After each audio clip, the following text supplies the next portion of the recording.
महाराष्ट्र की राजनीति में जहां हर तरफ तल्खियां और आरोप प्रत्यारोप का दौर चल रहा है, तो वहीं विधानसभा परिसर में एक हल्का फुल्का और दोस्ताना लम्हा देखने को मिला। सोमवार को मानसून सत्र के दौरान शिवसेना प्रमुख उद्धव ठाकरे और भाजपा एमएलसी प्रवीण डेरेकर के बीच हुई बातचीत ने सभी का ध्यान खींचा। कभी शिवसेना में रहे डेरेकर ने खुद को बाल ठाकरे का 100% शिव सैनिक बताया, जिस पर उद्धव ने उन्हें वापसी का न्योता भी दे डाला। ये मुलाकात विधानसभा भवन में उस समय हुई जब प्रवीण डेरेकर एक समिति की रिपोर्ट उद्धव ठाकरे को सौंपने पहुंचे।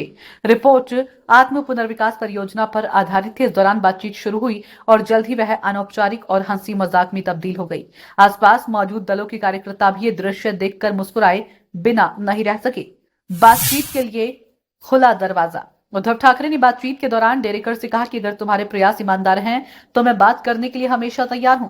जवाब में डेरेकर ने खुद को बाल ठाकरे का निष्ठावान शिव सैनिक बताया और कहा कि उनकी नीयत पर कोई सवाल नहीं उठा सकता। ठाकरे ने इस मौके पर एक तीखा तंज भी कसा। उन्होंने कहा कि अगर आप वाकई मराठी लोगों के हित में काम करना चाहती हैं तो आपको फिर से शिवसेना में आना होगा। साथ ही उन्होंने अप्रत्यक्ष रूप से एकनाथ शिंदे गुट पर भी निशाना साधा और कहा कि उन्हें झूठे शिव सैनिकों से कहो वे भी ईमानदार बने। डेरेकर बोले, चलो फिर सब साथ आएं।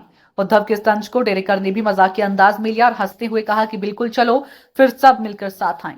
ये सुनकर आसपास मौजूद लोगों के चेहरों पर मुस्कान आ गई। बातचीत चाहे अनौपचारिक रही हो, लेकिन इसके राजनीतिक संकेत गहरे हो सकते हैं। सियासी तनाव के बीच दोस्ताना पल। ये पूरा घटनाक्रम ऐसे समय पर हुआ है जब शिवसेना में 2022 के विभाजन के बाद से राजनीतिक तनाव बना हुआ है। भाजपा और ठाकरे गुट के बीच रिश्ते तलख हैं। बावजूद इसके इस तरह की बातचीत यह दिखाती है कि राजनीतिक मतभेद के बावजूद संवाद और सौहार्द की गुंजाइश हमेशा बनी रहती है। उद्धव ठाकरे और डेरेकर के बीच ये छोटी सी बातचीत कई सियासी संकेत छोड़ गई है।